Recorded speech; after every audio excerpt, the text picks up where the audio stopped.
अस्सलाम वालेकुम दोस्तों, मैं हूं शबीर हुसैन और आज मैं आपको एक खूबसूरत सी नज़म सुनाने वाला हूं जो कि हकीकत पर मबनी है और राइटर की अच्छी तहरीर थी जो मैं आपको आज सुनाऊंगा। उम्मीद करता हूं आपको पसंद आएगी। इसमें कहता है कि खुददार मेरे शहर का फाकों से मर गया, खुददार मेरे शहर का फाकों से मर गया।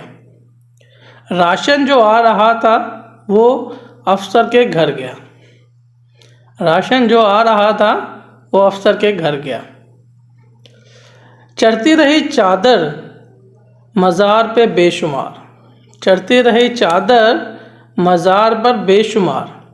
बाहर जो एक फ़कीर था वो सर्दी से मर गया, बाहर जो एक फ़कीर था वो सर्दी से मर गया।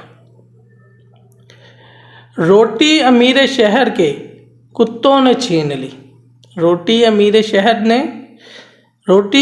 शहर के कुत्तों ने छीन ली।